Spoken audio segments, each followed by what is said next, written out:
ಕ್ಷಣದಲ್ಲಿ ಶ್ರೀಲಂಕಾ. ಮುಮ್ಮಡಿ ಗೋವಿಂದನ ಈ ಪೌರುಷ ಹಾರಿಸಿತು ರಾಜ್ಯದ ಜಯದ ಪತಾಕ, ಹಾರಿಸಿತು ರಾಜ್ಯದ ಜಯದ ಪತಾಕ.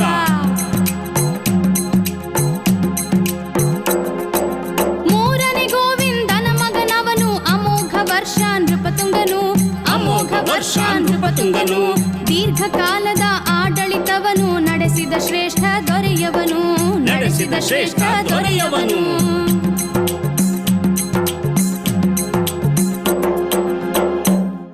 ಹಾ, ಈ ಮುಮ್ಮಡಿ ಗೋವಿಂದ ಇದ್ದಾನಲ್ಲ, ಅವನೇನ್ ಮಾಡ್ದ ಅಣ್ಣಯ್ಯ? ಅವನೇನು ಮಾಡಲಿಲ್ಲ. ಅವನು ತನ್ನ ಸೈನ್ಯವನ್ನು ತಗೊಂಡೋಗಿ ರಾಜ್ಯನ ಎಷ್ಟು ವಿಸ್ತಾರ ಮಾಡ್ದ ಅಂತಂದ್ರೆ, ಉತ್ತರದಲ್ಲಿ ಹಿಮಾಲಯದವರೆಗೆ, ದಕ್ಷಿಣದಲ್ಲಿ ಶ್ರೀಲಂಕಾದವರೆಗೆ. ಅಬ್ಬಬ್ಬಾ, ಆಶ್ಚರ್ಯ ಆಗ್ತಾ ಇದೆಯಾ ತಂಗೆಮ್ಮ? ಮುಂದಕ್ಕೆ ಇನ್ನೂ ಸ್ವಾರಸ್ಯವಾಗಿದೆ, ಕೇಳು. ಹೇಳು, ಕೇಳ್ತೀನಿ. ಈ ಮೂರನೇ ಗೋವಿಂದನ ಮಗನೊಬ್ಬ ಬರ್ತಾನೆ. ಅಮೋಘ ವರ್ಷ ಅಲ್ವಾ? ಈ ಅಮೋಘ ವರ್ಷನನ್ನ ನೃಪತುಂಗ ಅಂತಾನೂ ಕರೀತಾರೆ. ಇವನು ಅತಿ ಹೆಚ್ಚು ಕಾಲ ಅಂದ್ರೆ 68 ವರ್ಷಗಳ ಕಾಲ ರಾಜ್ಯಭಾರ ಮಾಡದಂತೆ.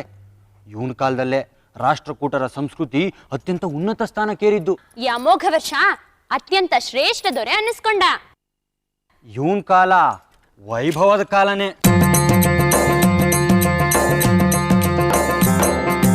ಅಮೋಘ ವರ್ಷನ ಅಮೋಘ ಆಳ್ವಿಕ ರಾಷ್ಟ್ರಕೂಟರ ಉನ್ನತಿಯು, ರಾಷ್ಟ್ರಕೂಟರ ಉನ್ನತಿಯು. ಪ್ರಪಂಚದ ಅತಿ ದೊಡ್ಡ ಸಾಮ್ರಾಜ್ಯದಿ ಒಂದೆಂಬ ಹೆಗ್ಗಳಿಕೆಯು, ಒಂದೆಂಬ ಹೆಗ್ಗಳಿಕೆಯು.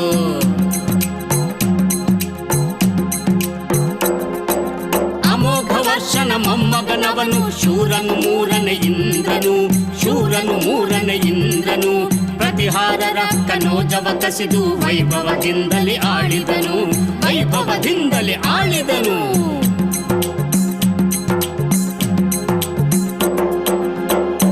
ಅಣ್ಣಯ್ಯ, ಈ ರಾಷ್ಟ್ರಕೂಟರ ಸಾಮ್ರಾಜ್ಯ ಎಷ್ಟು ದೊಡ್ಡದಾಗಿತ್ತಪ್ಪ ಅಂದ್ರೆ, ಪ್ರಪಂಚದ 4 ಅತಿ ದೊಡ್ಡ ಸಾಮ್ರಾಜ್ಯಗಳಲ್ಲಿ ಇದು ಒಂದಾಗಿತ್ತು. ಹಾಗಾದ್ರೆ ಇನ್ನುಳಿದ 3 ಸಾಮ್ರಾಜ್ಯಗಳು? ಹೇಳ್ತೀನಿ.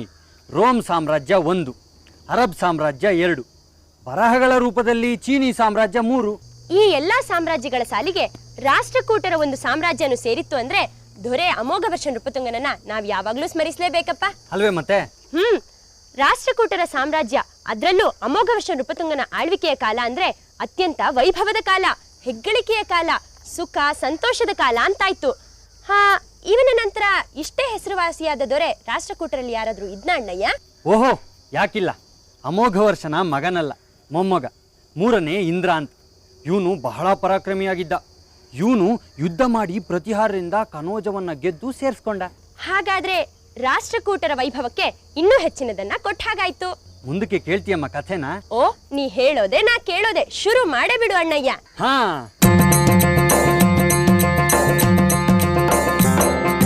ಗಂಗಾ ಪ್ರದೇಶ ದಕ್ಕನ್ ಮೇಲೆ ಮೂರನೇ ಕೃಷ್ಣನ ಪ್ರಭುತ್ವವು, ಮೂರನೇ ಕೃಷ್ಣನ ಪ್ರಭುತ್ವವು. ಇವನ ನಂತರದಿ ಇಳಿಯತೊಡಗಿತು ರಾಷ್ಟ್ರಕೂಟರ ಮಹತ್ವವು, ರಾಷ್ಟ್ರಕೂಟರ ಮಹತ್ವವು.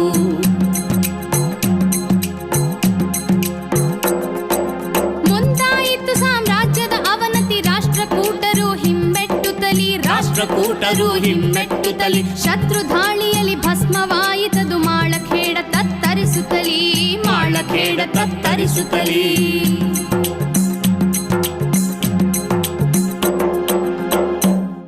ಅಣ್ಣಯ್ಯ, ಹಾಗಾದ್ರೆ ನೀ ಹೇಳೋ ಪ್ರಕಾರ ರಾಷ್ಟ್ರಕೂಟರಲ್ಲಿ ಹೆಸರುವಾಸಿ ದೊರೆಗಳಲ್ಲಿ 3ನೇ ಕೃಷ್ಣನೇ ಕಡಿಯವನಾದ್ನಲ್ವಾ? ಹೌದು. ಇವನ ಆಡಳಿತ ಕಾಲಕ್ಕೆ ಇವರದ್ದೇ ಆಗಿದ್ದಂತಹ ಗಂಗಾ ಪ್ರದೇಶ, ದಕ್ಕನ್ ಪ್ರದೇಶದ ಮೇಲೆ ಪ್ರಭುತ್ವ ಸಾಧಿಸಿತ್ತು. ಅಂದ್ರೆ 3ನೇ ಕೃಷ್ಣನ ಆಡಳಿತ ಕಾಲ ಅಲ್ವಾ ಅಣ್ಣಯ್ಯ? ಇಲ್ಲಿವರೆಗೂ ಮೇಲೇರಿದ ಕಾಲ, ಇನ್ಮುಂದೆ ಕೆಳಗಿಳಿಯೋ ಕಾಲ, ಸುಟ್ಟು ಭಸ್ಮವಾಗೋ ಕಾಲ. ಅಂದ್ರೆ ರಾಷ್ಟ್ರಕೂಟರ ಅವನತಿ ಕಾಲ ಅಂತೀಯ ಅಣ್ಣಯ್ಯ? ಹೌದು ತಂಗೆಮ್ಮ. 3ನೇ ಕೃಷ್ಣನ ನಂತರ 8-9 ವರ್ಷಗಳಲ್ಲಿ, ಅಂದರೆ ಕ್ರಿಸ್ತಶಕ 972ರಲ್ಲಿ ರಾಷ್ಟ್ರಕೂಟರ ರಾಜಧಾನಿಯಾದಂತಹ ಮಾಳಖೇಡ ಶತ್ರುಗಳ ದಾಳಿಗೆ ಸಿಕ್ಕಿ ಸುಟ್ಟು ಭಸ್ಮವಾಗೋಯ್ತು. ತತ್ತರಿಸಿ ಹೋಯ್ತು.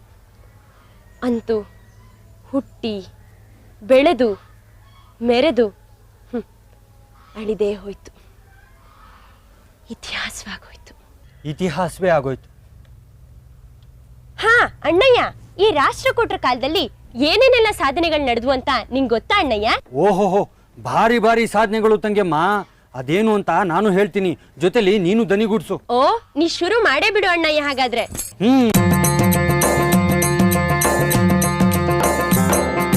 ಶೈವ ವೈಷ್ಣವ ಜೈನ ಮುಸ್ಲಿಮರು ಸಮಾನ ಪ್ರೋತ್ಸಾಹ ಪಡೆದಿಯರು, ಸಮಾನ ಪ್ರೋತ್ಸಾಹ ಪಡೆದಿಯರು. ಸರ್ವ ಧರ್ಮದ ಉತ್ತೇಜಕರು, ರಾಷ್ಟ್ರಕೂಟ ಸಾಮ್ರಾಟರು, ರಾಷ್ಟ್ರಕೂಟ ಸಾಮ್ರಾಟರು.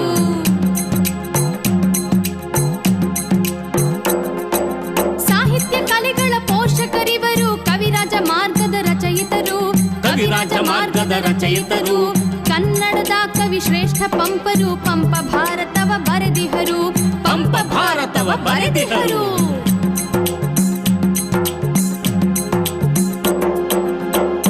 ಅಣ್ಣಯ್ಯ, ಹಾಗಾದ್ರೆ ಎಲ್ಲಾ ಧರ್ಮಗಳಿಗೂ ಸಮಾನವಾದ ಪ್ರೋತ್ಸಾಹ ಕೊಟ್ರು ಅಂತಾಯ್ತು. ಹೌದು ತಂಗೆಮ್ಮ, ಶೈವ ವೈಷ್ಣವ ಜೈನ ಧರ್ಮಗಳಿಗೆ ಸಮಾನ ಪ್ರೋತ್ಸಾಹ ಸಿಕ್ತು. ಅಷ್ಟೇ ಅಲ್ಲದೆ ರಾಷ್ಟ್ರಕೂಟರ ರಾಜ್ಯದಲ್ಲಿ ಮುಸಲ್ಮಾನರು ನೆಲೆಸೋದಿಕ್ಕೆ ಅನುಮತಿ ಅವಕಾಶ ಸಿಕ್ತು. ಹೌದಾ ಅಣ್ಣಯ್ಯ? ಹೌದು ತಂಗೆಮ್ಮ, ಅಷ್ಟೇ ಅಲ್ಲದೆ ರಾಜಧಾನಿಯಲ್ಲಿ ಮಸೀದಿ ಕಟ್ಟೋದಿಕ್ಕೆ ಮುಸಲ್ಮಾನರಿಗೆ ಅನುಮತಿ ಅವಕಾಶಗಳು ಸಿಕ್ಕವು. ಅಂದಮೇಲೆ ರಾಷ್ಟ್ರಕೂಟ ದೊರೆಗಳು ಸರ್ವಧರ್ಮ ಸಹಿಷ್ಣುಗಳು ಅಂದ ಹಾಗಾಯ್ತು. ಅವರು ಸಾಹಿತ್ಯ ಕಲೆಗಳ ಪೋಷಕರು ಆಗಿದ್ರಲ್ವ ಅಣ್ಣಯ್ಯ? ಬಹಳವಾಗಿ ಪ್ರೋತ್ಸಾಹ ಕೊಟ್ಟು ಬೆಳೆಸ್ತೋರು ಇವರೇ. ನಮ್ಮ ಕನ್ನಡದಲ್ಲಿ ಇದುವರೆಗೆ ದೊರೆತಿರುವಂತಹ ಗ್ರಂಥಗಳಲ್ಲಿ ಮೊಟ್ಟ ಮೊದಲನೇ ಗ್ರಂಥ ಇವ್ರ ಕಾಲದಲ್ಲೇ ರಚನೆಯಾಗಿರೋದು. ಅದು ಯಾವುದು ಅಂತ ಗೊತ್ತಾ ನಿನಗೆ? ಓಹೋ, ಗೊತ್ತಿಲ್ಲದೆ? ಕವಿರಾಜ ಮಾರ್ಗ ಅಲ್ವಾ? ಕನ್ನಡಿಗರೆಲ್ಲರಿಗೂ ಗೊತ್ತಿದೆ ಇದು. ಅಮೋಘ ವರ್ಷ ನೃಪತುಂಗನ ಕಾಲದಲ್ಲಿ, ಅಂದ್ರೆ ಸುಮಾರು 9ನೇ ಶತಮಾನದಲ್ಲಿ ಇದರ ರಚನೆ ಆಯ್ತು ಅಂತಾರೆ. ಸರಿನಾ ಅಣ್ಣಯ್ಯ? ಅಷ್ಟೇ ಅಲ್ಲ, ಇದನ್ನ ಅಮೋಘ ವರ್ಷ ನೃಪತುಂಗ ದೊರೆಯೇ ರಚಿಸಿರ್ಬೋದು ಅಂತನ್ನುವಂತಹ ಅಭಿಪ್ರಾಯಗಳು ಇವೆ. ಅಂದ್ಮೇಲೆ ದೊರೆಯೇ ಕವಿ ಆದ ಹಾಗಾಯ್ತು ಅಲ್ವಾ ಅಣ್ಣಯ್ಯ? ಹೌದು ತಂಗೆಮ್ಮ. ಮತ್ತೊಂದು ಮುಖ್ಯವಾದ ವಿಷಯ, ನಮ್ಮ ಕನ್ನಡದ ಶ್ರೇಷ್ಠ ಕವಿ ಪಂಪ, ಆದಿಕವಿ ಪಂಪ ಅಂತಾರಲ್ವಾ? ಇವನು ರಾಷ್ಟ್ರಕೂಟರ ಕಾಲದವನೇ. ಪಂಪ ಭಾರತ ಬರ್ದವನಲ್ವೇ ಇವನು? ಸುಮಾರು 10ನೇ ಶತಮಾನದಲ್ಲಿ. ಒಳ್ಳೊಳ್ಳೆಯ ಕವಿಗಳು, ಒಳ್ಳೆಯ ರಾಜಾಶ್ರಯ. ದೊರೆಯೇ ಕವಿ ಆದ್ಮೇಲೆ ಕವಿಗಳಿಗೆ ರಾಜಾಶ್ರಯ ದೊರೆದೇ ಇರುತ್ತ ಅಣ್ಣಯ್ಯ? ಅಂದ್ಹಾಗೆ ಸಾಹಿತ್ಯ ಬೆಳೀತು ಅಂದ್ಮೇಲೆ ಕಲೆಗೂ ಪ್ರೋತ್ಸಾಹ ಕೊಟ್ಟಿರ್ಬೇಕಲ್ವೇ ರಾಷ್ಟ್ರಕೂಟರು? ಓಹೋಹೋ, ಬಹಳವಾಗಿ ಕೊಟ್ಟಿದ್ದಾರೆ. ಅಂದ್ಮೇಲೆ ಕೇಳ್ತೀನಿ, ಹೇಳು. ಬರೀ ಕೇಳೋದಲ್ಲ, ಜೊತೆಲಿ ನೀನು ಹೇಳ್ಬೇಕು. ಹೇಳ್ತೀನಿ ಕಣ್ಣಣ್ಣ, ನುಡ್ಸು ನಿಂದಮ್ಡಿ.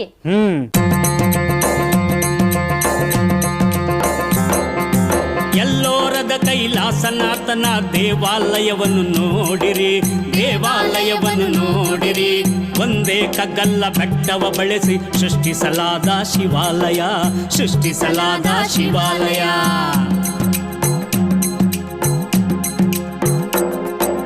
ಎಲಿಫೆಂಟದಲ್ಲಿ ಏಕಶಿಲೆಯಲ್ಲಿ ಕೆತ್ತಿದ ಮೂರ್ತಿಯು ಅದ್ಭುತವು, ಕೆತ್ತಿದ ಮೂರ್ತಿಯು ಅದ್ಭುತವು.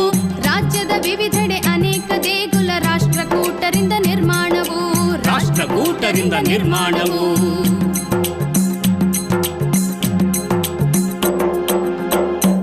ಓಹೋಹೋಹೋ, ಭಾರಿ ಭಾರಿ ದೇವಾಲಯಗಳು ಒಂದೇ ಕಗ್ಗಲ್ಲಿನ ಬೆಟ್ಟವನ್ನ ಬಳಸ್ಕೊಂಡು ಎಲ್ಲೋರದ ಕೈಲಾಸನಾಥನ ಗುಡಿಯನ್ನ ಸೃಷ್ಟಿಸಿದ್ದಾರೆ ಅಂದ್ರೆ. ಅಷ್ಟೇ ಅಲ್ಲ, ಎಲಿಫೆಂಟಾದಲ್ಲಿರೋ ಏಕಶಿಲಾ ಮೂರ್ತಿ ಮತ್ತೊಂದು ಅದ್ಭುತವಾದಂತಹ ಶಿಲ್ಪಕಲಾಕೃತಿ. ಇದು ಈಗಿನ ನಮ್ಮ ಮಹಾರಾಷ್ಟ್ರದಲ್ಲಿದೆ. ಈ ರಾಷ್ಟ್ರಕೂಟ ದೊರೆಗಳ ಕಲಾಭಿರುಚಿ, ದೇವಾಲಯಗಳ ವಾಸ್ತು ಇವೆಲ್ಲ ಉನ್ನತ ಮಟ್ಟದ್ದು ಅನ್ಸುತ್ತೆ. ಅತಿ ಮುಖ್ಯವಾದವು ಇವು.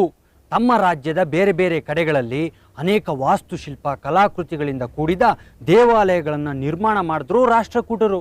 ಇವನ್ನೆಲ್ಲ ಒಂದ್ ಕಡೆಯಿಂದ ನೋಡ್ಕೊ ಬರ್ಬೇಕು ಅಂತ ನಂಗೆ ಆಸೆ. ಕರ್ಕೊಂಡ್ ಹೋಗ್ತೀಯ ಅಣ್ಣಯ್ಯ? ಖಂಡಿತವಾಗ್ಲೂ ಕರ್ಕೊಂಡು ಹೋಗ್ತೀನಿ. ಆದ್ರೆ ಒಂದ್ ವಿಚಾರ. ಏನು? ಅದೇ ಈ ರಾಷ್ಟ್ರಕೂಟ ರಾಜವಂಶದ ಬಗ್ಗೆ, ಬೇರೆ ಎಲ್ಲಾ ವಿಚಾರಗಳ ಬಗ್ಗೆ ನಿಂಗೆ ಹೇಗ್ ಗೊತ್ತಾಯ್ತು ಅಂತ. ಓಹೋ, ಇದಾ ನಿನ್ ತಲೆಯಲ್ಲಿರೋ ವಿಚಾರ? ಹೇಳ್ತೀನಿ ಕೇಳು. ಆಗಿನ ಕಾಲದ ಸಾಹಿತ್ಯಗಳ ಬರಹಗಳಿಂದ, ಕಲ್ಲಿನಲ್ಲಿ ಕೆತ್ತಿರುವಂತಹ ಬರಹಗಳಿಂದ, ರಾಜ್ಯಕ್ಕೆ ಭೇಟಿ ಕೊಟ್ಟು ತಾವು ಕಂಡಿದ್ದನ್ನ ಕೇಳಿದ್ದನ್ನ ಬರೆದಿಟ್ಟಂತಹ ಪ್ರವಾಸಿಗಳಿಂದ ಹಲವಾರು ವಿಚಾರಗಳು ತಿಳಿದು ಬರುತ್ತವೆ. ಹೌದಲ್ಲ, ಇದೆಲ್ಲ ನಂಗೆ ಯಾಕೆ ಹೊಳಿಲೇ ಇಲ್ಲ? ಅಮೋಘ ವರ್ಷ ನೃಪತುಂಗನ ಕವಿರಾಜ ಮಾರ್ಗ ಇದೆ, ಕನ್ನಡದ್ದೇ ರಚನೆ ಬೇರೆ. ಪಂಪನ ಪಂಪ ಭಾರತ ಇದೆ, ಭಾರಿ ದೇವಾಲಯಗಳಿವೆ, ಕಲ್ಲಿನ ಕೆತ್ತನೆಗಳಿವೆ. ಆದ್ರೆ ಬಂದ ಪ್ರವಾಸಿ ಯಾರು ಅಂತ. ಓಹೋ, ಪ್ರವಾಸಿ ಬಗ್ಗೆ ಕೇಳ್ತಾ ಇದೀಯಾ? ಹೇಳ್ತೀನಿ ಕೇಳು.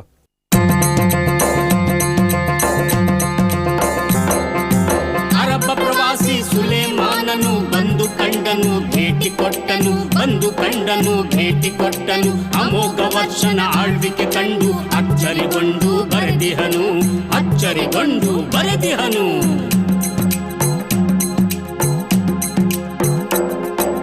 ಕನ್ನಡ ಭಾಷೆ ಕನ್ನಡ ಸಾಹಿತ್ಯ ರಾಷ್ಟ್ರಕೂಟರು ಬೆಳೆಸಿಹರು, ರಾಷ್ಟ್ರಕೂಟರು ಬೆಳೆಸಿಹರು. ಅವರ ನೆನಪನು ಇಂದಿಗೂ ಮಾಡುತ್ತ ತಲೆಬಾಗುತ್ತ ನಾವು ಹೊಂದಿಪೆವು, ತಲೆಬಾಗುತ್ತ ನಾವು ಹೊಂದಿಪೆವು.